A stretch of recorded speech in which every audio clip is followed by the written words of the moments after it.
Okay, welcome. We are going to work on breaking bad habits today. I'm going to give you the steps needed so that you can eliminate a bad habit. My name is Martha Burich, and I have been in the behavior change field for 40 years. So let's have some fun today. First, let me set my timer. I don't want to do this for more than 30 minutes. I want to give you the information so you can use it and get working on it and going. So,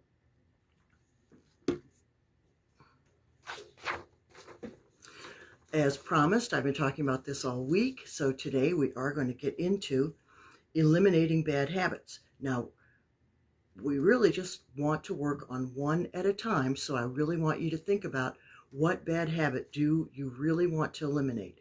What's the one that's most on your mind? And do not think about yesterday. I don't care if you've tried to do this 100 times before. That's in the past, and don't let that stop you.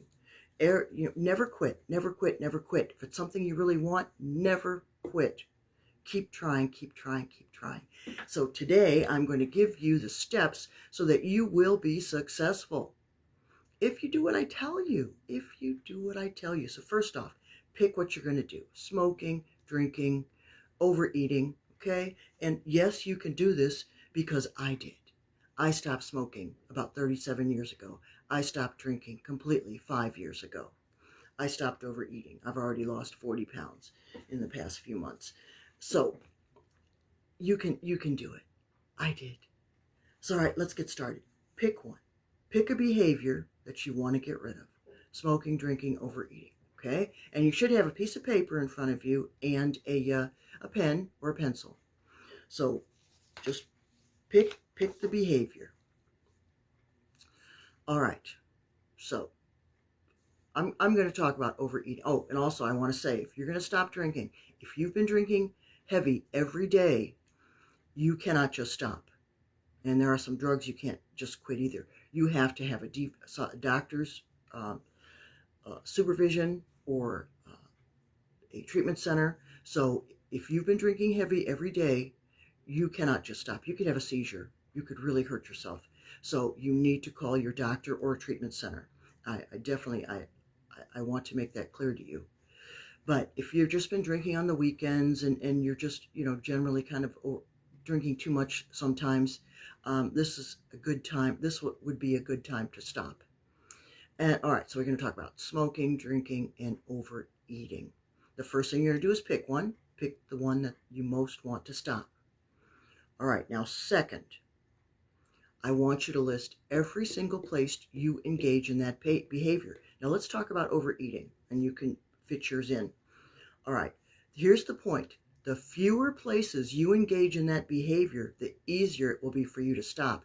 Because now, let's say you eat in bed, and some people do. Well, every time you get in bed, you get hungry. Or let's say you eat in front of the television. Well, darn, every time you're in front of the TV, guess what? You're hungry. So out come the chips, out comes whatever. Same with the computer, or if you play video games. All right, you cannot have this stuff around there. You've got to make a decision. Where is the one place I am going to eat? For me, I eat at the kitchen. I sit at the kitchen table and I eat. I do not have a computer there.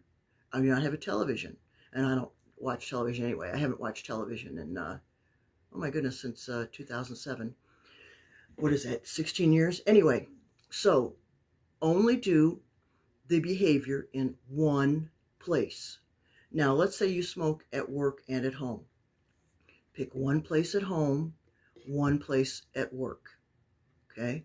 Now, luckily, most places don't let you smoke indoors. You can only smoke outdoors. In some places, you can only smoke in your car and you have to drive out. So, just quit. Just quit. Make it so much easier. And really, it's not that difficult. You'll have a couple of bad days where you'll want to smoke it again. Now, also, if you pair it with the behavior, let's say you smoke and you drink coffee at the same time first thing in the morning. Can't do that anymore. You got to have that cigarette all by itself in only one place. Now, if you smoke in the house, pick only one place to smoke and not when you're doing anything else. You have to isolate that behavior so that it is completely alone and that you cannot be distracted. So that means you really can't even be on your phone. Okay, let's say you're sitting at the kitchen table and you're eating. You should not be on your phone scrolling Facebook or whatever. You should devote yourself completely to the food. One place, all right? Because this will help you break all the triggers. And if you don't choose one place, you're choosing to fail. Okay? So, smoking, drinking, you sit in front of the TV and you have a drink, right? One drink turns to two, turns to three, turns to four. One beer turns to two. Excuse me. So, pick the place where you can isolate the behavior and it is the only thing you're going to do. So you have to pick a place that it is not, there isn't a television there isn't a computer there isn't a video console. Okay, so usually the kitchen table is the best place for a lot of people, but every home is different, so you have to decide where's yours. All right, so make the decision you're only going to eat in that place. So, and also if you have chips and snacks and things in your bedroom, take them out. Take them all out. Put the food only in the kitchen. If you have cigarettes, packs of cigarettes anywhere else but where you say you're going to sit, you put them all in one place. And that's the only place that they're at. Okay, so same with the alcohol. If you're gonna cut down on your drinking, then it put all the booze only in one place, and you're only going to sit there and you're only going to drink it. No distractions. You're going to sit there and have your drink, and then go and watch TV, and then get on the computer, because that's exactly how you overdrink, overeat, and smoke too much and everything else. You do it mindlessly. We do it mindlessly while we do other things. So pick that place, okay? So have you got the place where you're going to engage in that behavior, the one and only place? And how are you going to make sure that there are no distractions, that there's not a television, that you're not going to turn on the computer? Okay? All right, now get a piece of paper, fold it in half, have two columns. Why do you want to quit this behavior? One column, put all the positive reasons. Okay, let's say you want to stop overeating. I want to stop overeating. Positive reasons. I'll look better. I'll have more energy. I'll feel better. I'll lose weight. Negative reasons. If I don't stop, I'll get fatter. My clothes won't fit. I'll feel bad about myself. Okay, makes sense? All right, the same thing with smoking. And the self-discipline, when we are able to overcome our bad habits, our self-confidence, boom, through the roof. You will become a completely different person. You will develop new self-confidence, new ways of being. This will help propel you to a whole new level in your life, because you will feel strong. You will know that you are strong. Alrighty, so you're going to list all the reasons why, the positive and the negative. For drinking, okay, what are the negative reasons why you should stop drinking? Here are the negative reasons. I could get drunk and cause a lot of problems.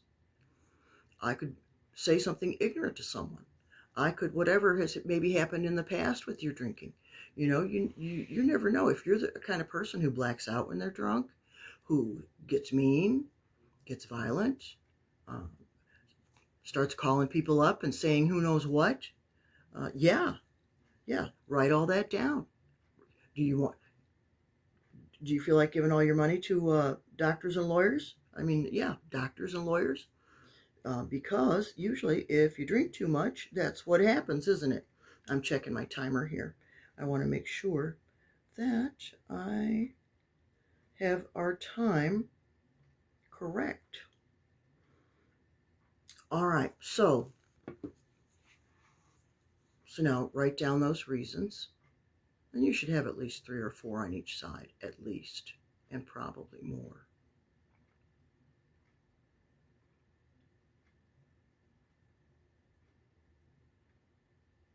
Think of all the positive things that will happen in your life. Think about the money you'll save.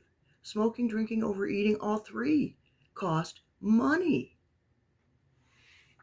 In fact, maybe you should do some calculations. Get out your calculator. Okay, what's a pack of cigarettes these days? $10. Okay, if you smoke a pack a day, 10 times 30, that's $300 a month. $3,600 a year. That's if you only smoke one pack a day. And if they're $10, I think that's what they are, something like that. Okay, alcohol. My goodness, if you go to the bar to drink, or what, $5 a drink? You have 3 drinks, you're talking $15. Goodness gracious. All right, you'd be saving a lot of money. In fact, I talked to one fella at an AA meeting, and he said he was buying a new house. And I said, "Whoa, that's fabulous. You're a young guy." He goes, "Yeah, I stopped drinking, and suddenly I had all this money." I saved so much money not drinking that I could afford a house. Isn't that wonderful? Plus, he found a wonderful woman and he got married. So, anything can happen when we stop these bad habits. We start to develop self-confidence, pride in ourselves, self-esteem. And you know what? If you can do this, you can do anything. But we're only working on one bad habit at a time. What, you want to get in a fist fight? You've been in a fist fight before? I was in kindergarten. I got a little fist fight with another little kindergartner. So do you want to be in a fight with one person or 3? So one at a time, one bad habit at a time, and see how this one works. And remind yourself, you know what? If there's going to be discomfort, let's face it, you know that. But here's another tip. Okay, here's step 2. Step 1, engage in that behavior in only one place. Okay? If it's eating, it's got to be it doesn't have to be, but it should be at the kitchen table, the dining room table, with nothing else. Eat your food, clean up, and move on and to do your other activities, computer, television, whatever else. Reading a book, whatever else. Focus on the behavior when you're doing it, whether you're having a drink, eating, smoking. Okay? All right. And then now I've lost my train of thought here. Okay, so we're going to engage in one behavior. Oh, step 2. Just worry about today. No thoughts of, I can't do this for the rest of my life. No, you're not doing it for the rest of your life. You're doing it one day at a time. That's how life is lived. Yesterday is gone, and it doesn't matter how many times you've tried that. I know so many people who've been in rehab. One woman, 33 times. 33 times. 33 was the charm. Now she's been sober, 8, 9 years. And she was a drug addict too. Okay?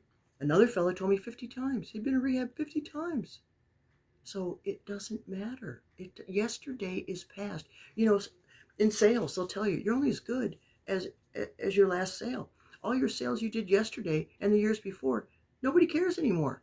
All that matters is what you do today. And tomorrow's not here, so you can't do anything with tomorrow. All we can do is today. It's our only day. It's our only point of this minute. Really, in reality, that's all we have. This minute. And you can do it.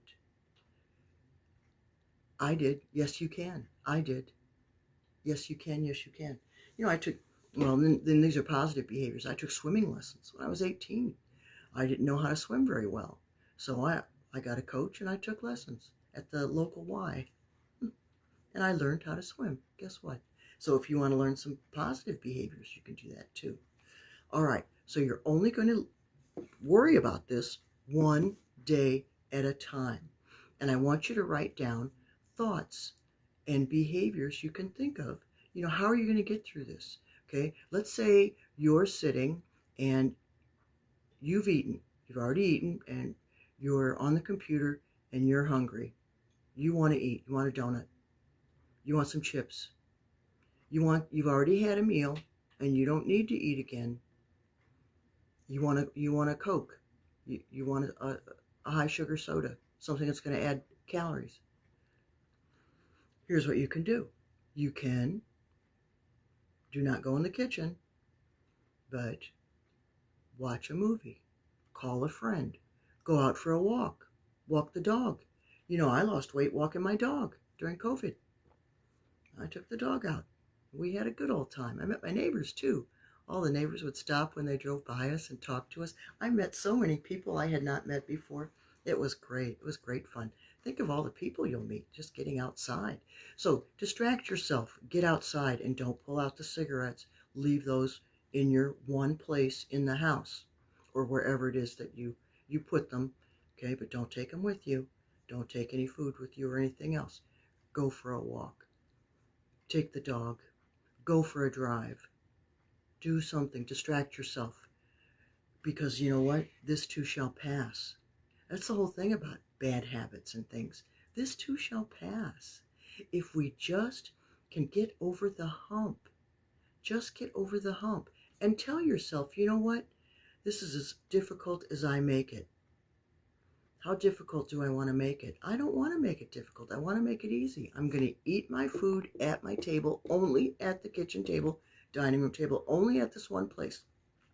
When I finish my meal, I'm going to wash my dishes, put everything away, then I'm going to move on with the rest of my life. And then do the same thing for your other meal, okay? And if you decide to have chips, well, you sit at that kitchen table at that same exact place.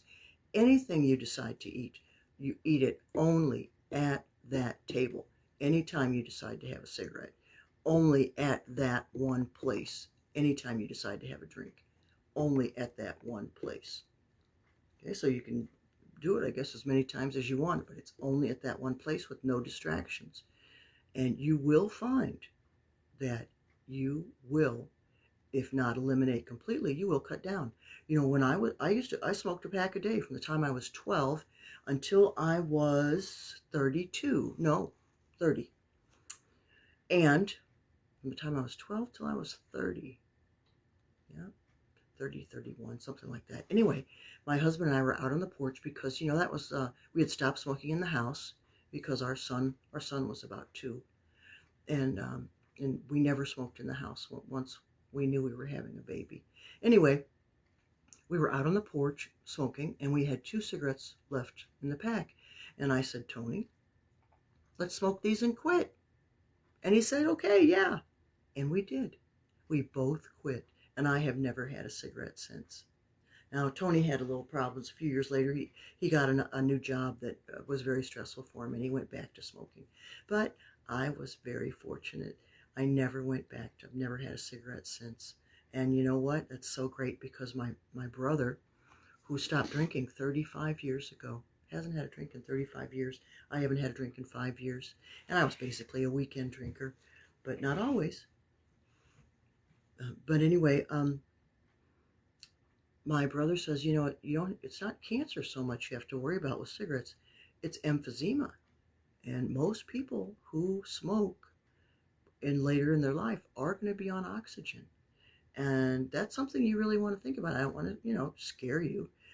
It's just something you want to think about. Do you really want that at the end of your life? Do you really want that later in your life to have to deal with that trying to catch your breath? I've had times where I couldn't catch my breath. It's scary. It's downright scary. And the minute you stop smoking, your lungs start to clear up. Your lungs get better. Your breathing gets better. So definitely think about that. If you're a smoker, you want to think about quitting. If you're drinking too much, you're getting yourself in trouble, going to parties, making a fool of yourself. Maybe it's time to stop drinking.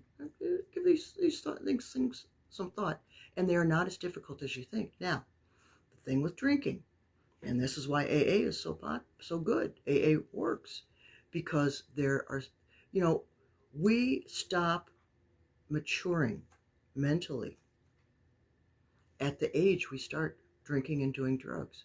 So if you started drinking and doing drugs at 12, well, guess what? You're a 50-year-old with a 12-year-old maturity, or however old you are. You have the maturity of however old you were when you started drinking and drugging, because you stop yourself from feeling those emotions and learning how to deal with your problems in a mature way.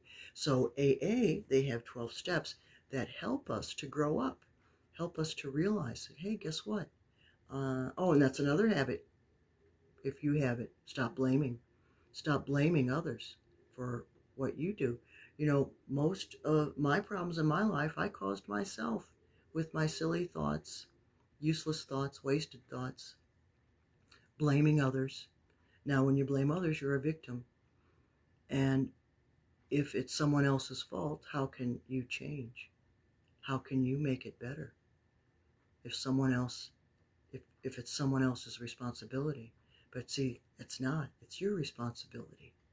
I take an AA meeting into the jail, and I also go to AA meetings at the treatment center.